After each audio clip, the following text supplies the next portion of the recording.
Ketika kita membaca firman Tuhan, lalu kita punya uh, jadwal ya, baca urutan dari awal sampai akhir, maka sebenarnya kita sedang mengumpulkan fakta dalam Alkitab itu ya, mengumpulkan cerita.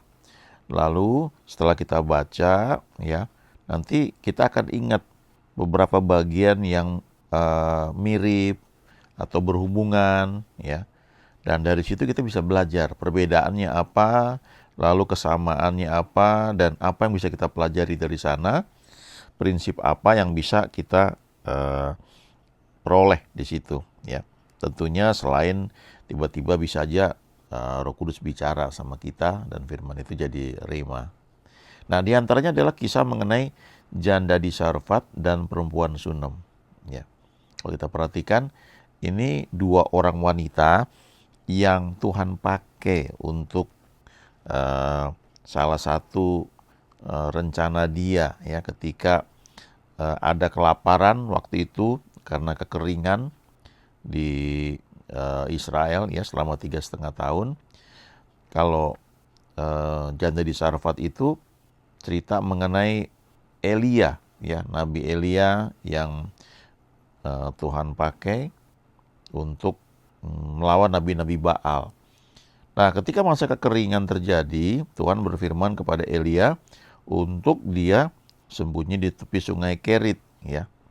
Kemudian dia bisa minum dari sungai itu dan bisa makan karena ada burung gagak yang diperintahkan Tuhan pagi dan petang untuk memberi dia makan ya, bawa daging ya dan roti.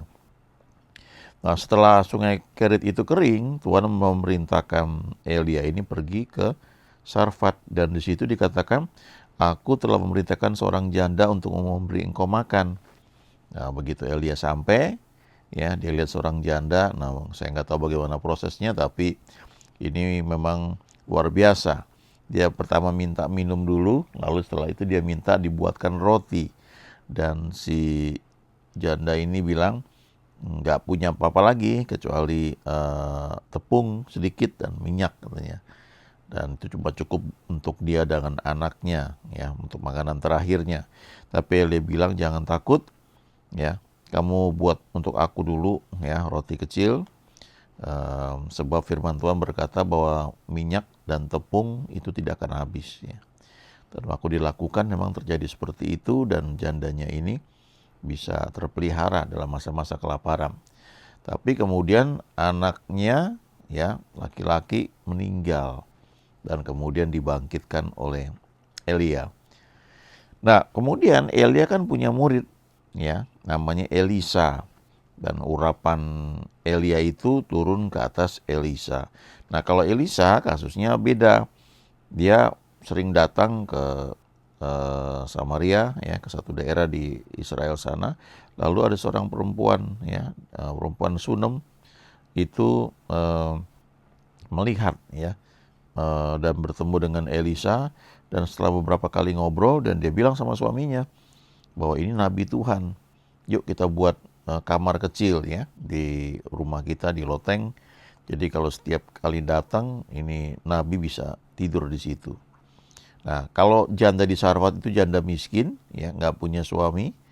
Tapi kalau di perempuan Sunem ini, dia orang berada, nah, dan dia punya suami.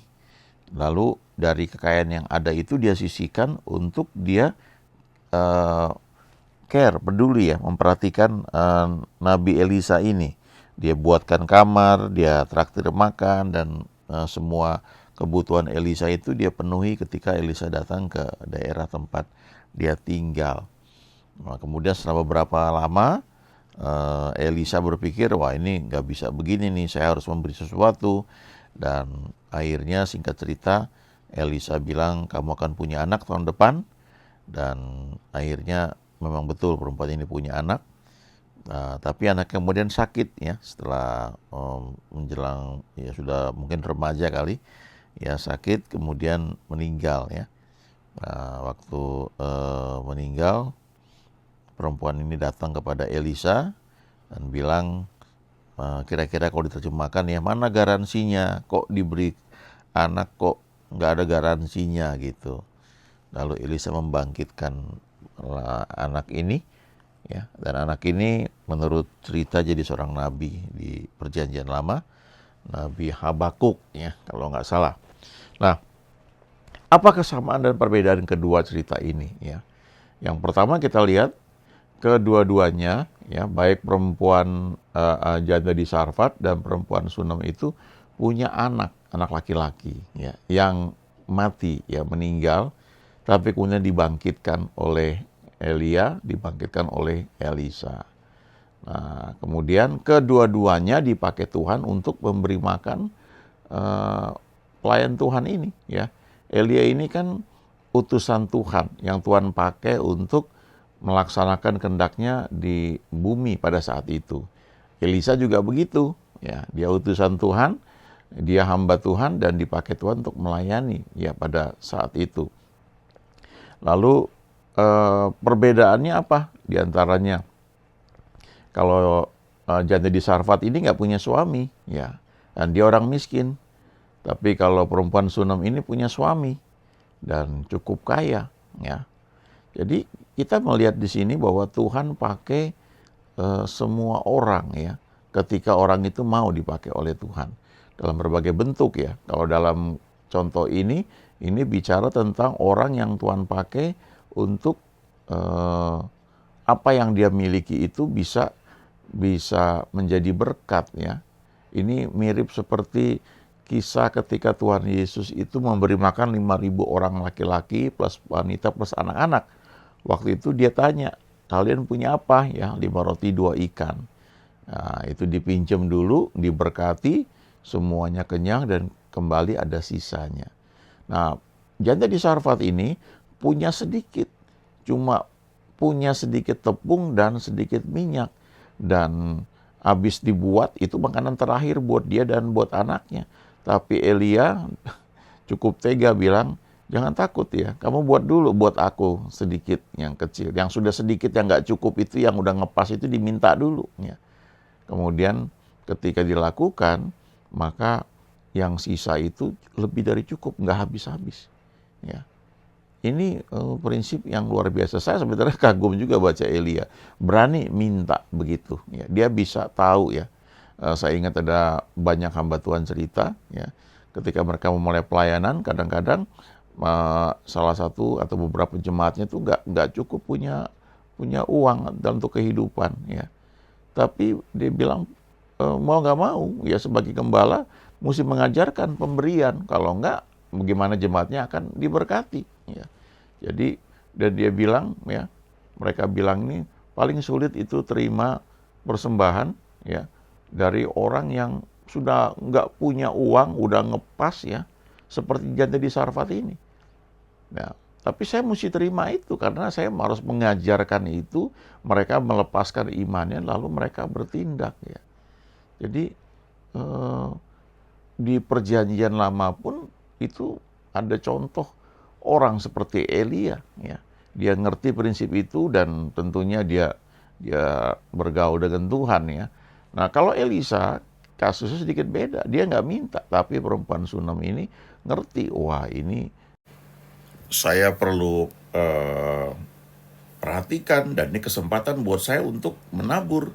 Dan dia bilang sama suaminya, ayo kita bangun kamar, ya, buat orang ini. Dan akhirnya kalau kita baca, ya, baik perempuan Sunam maupun janda di Sarfat, mereka memperoleh apa yang Tuhan janjikan buat mereka, ya. Buat perempuan Sunam ini yang punya harta cukup banyak, cukup kaya, dan dia rasanya nggak butuh sesuatu yang lain, tetapi dia mungkin punya kerinduan, dia itu ingin punya anak. Dan Alkitab bilang suaminya sudah tua, ya. Gehazi bilang kayak gitu, bujangnya Elisa. Dan akhirnya Elisa bilang, tahun depan aku akan kembali dan kamu akan menggendong seorang anak laki-laki. Dan akhirnya memang itu terjadi, ya. Jadi kita melihat ini satu cerita yang mirip, cerita yang mempunyai kesamaan tapi juga ada perbedaan. Tapi poinnya adalah kita melihat bahwa Tuhan tuh bekerja, dan ketika dia bekerja, dia butuh orang-orang, dia butuh perlengkapan dan sebagainya, dan orang yang dia pakai selalu dia berkati, dia beri upah, ya. Tuhan memberi upah kepada orang yang sungguh-sungguh mencari Dia, melayani Dia. Di Perjanjian Baru juga ada kisah atau cerita mengenai hal ini. Saya bacakan dari Markus 10 ayat 25 sampai 30. Lebih mudah seekor unta melewati lubang jarum daripada seorang kaya masuk ke dalam kerajaan Allah.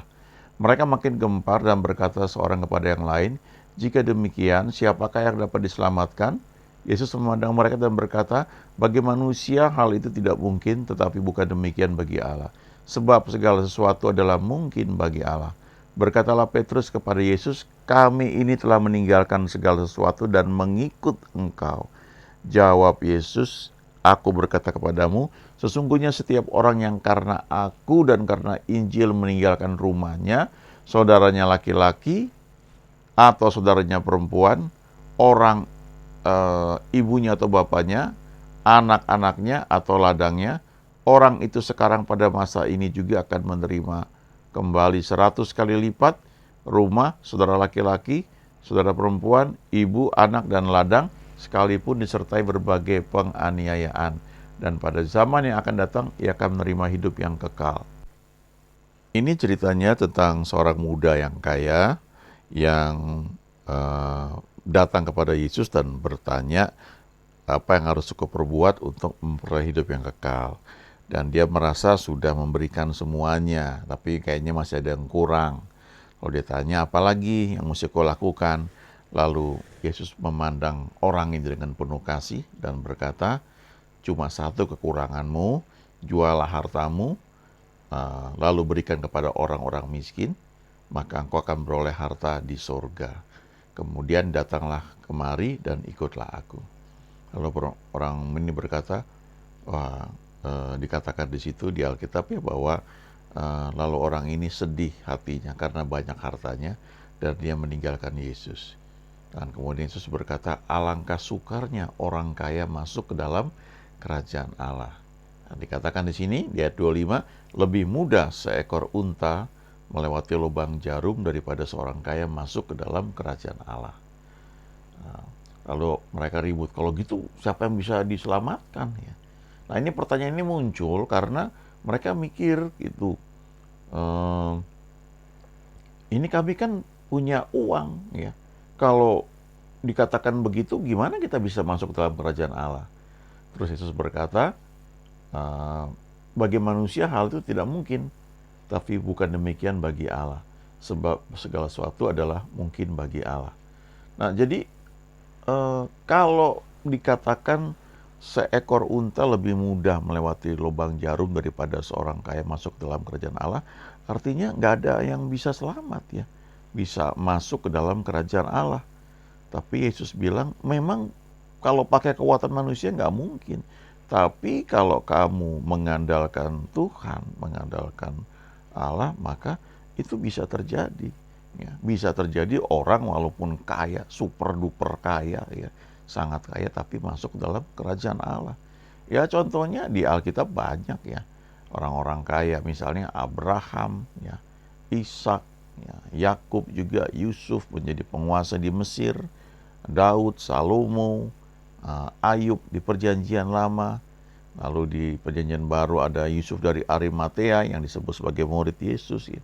Dan banyak sekali. Jadi Tuhan juga pakai orang-orang yang sangat kaya, ya, atau kaya, juga dia pakai orang-orang seperti janda di Sarfat. Nah, masalahnya apakah orang-orang itu bersedia menjadi alat Tuhan dalam berbagai bentuk ya? Kalau Elia itu memang dipanggil jadi nabi, Elisa dipanggil jadi nabi. Tetapi ada orang-orang yang tidak dipanggil sebagai nabi, tapi Tuhan pakai dalam bentuk yang lain. Kayak Yusuf Arimatea misalnya, lewat dialah ya mayat Yesus bisa diturunkan karena dia orang kaya. Yusuf Arimatea itu ditulis di 4 kitab Injil ya.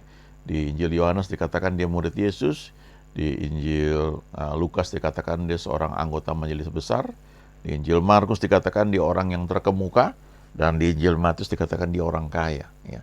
Petrus, Yohanes, yang lain tidak bisa waktu itu ya, atau tidak berani menghadap Pilatus untuk meminta mayat Yesus, tapi Yusuf Arimatea yang Tuhan pakai. Jadi Tuhan pakai banyak kalangan kalau orang-orang itu mau. Nah, ayat 25 ini ada berbagai kemungkinan ya. Kalau dikatakan masuk ke dalam kerajaan Allah, itu bisa berarti memang masuk ke dalam surga ya. Artinya memiliki hidup yang kekal. Tetapi juga bisa berarti masuk ke dalam sistem kerajaan Allah. Kerajaan itu kan satu sistem. Ada satu pemerintahan, ada wilayah, ada rajanya, dan ada hukum-hukum yang berlaku. Nah, kalau dikatakan orang kaya sukar masuk dalam kerajaan Allah, itu karena orang kaya tersebut sadar atau tidak sadar banyak menggantungkan harapannya pada hartanya, pada miliknya. Makanya orang muda tersebut, orang yang kaya itu, ketika Tuhan berkata, cuma satu kekuranganmu, jual hartamu dan berikan kepada orang miskin. Sebenarnya Tuhan mau mengajarkan dia untuk tidak menggantungkan harapannya pada kekayaan yang dia miliki. Ya. Dan ini perintahnya kan tidak berlaku buat semua orang. Dia cuma bilang kepada orang tersebut ya. Jadi prinsipnya bukan kita ikut-ikutan, ayo kita jual semua harta dan bagi kepada orang-orang miskin, nanti ada harta di surga. Poinnya itu Tuhan suruh apa gitu ya.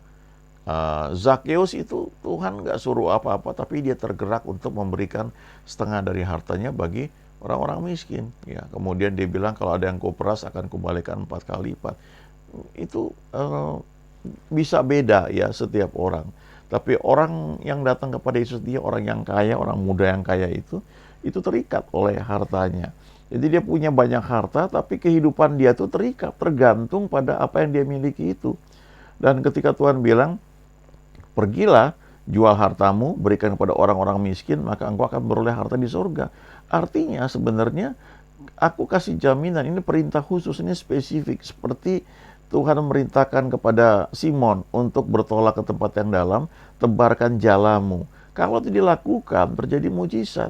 Jadi orang muda ini juga sebenarnya kalau dia nurut, dia jual hartanya, dia berikan kepada orang-orang miskin, itu terjadi mujizat. Yaitu hartanya itu nggak hilang, cuma berpindah aja dari apa yang dia miliki di bank dunia itu dia pindahkan ke bank surga. Jadi itu kayak kita pergi ke bank, kita nyetor uang ya. Uang kita itu masuk di bank, tetapi catatannya ada bahwa kita ini punya uang sekian dan kapan kita perlu kita bisa tarik ya. Kita tidak kehilangan uang itu karena ada catatannya. Nah, hal yang sama ketika orang muda ini disuruh oleh Tuhan untuk menjual hartanya, berikan kepada orang miskin, karena itu spesifik, itu rema buat dia. Kalau dia lakukan, dia nggak kehilangan hartanya.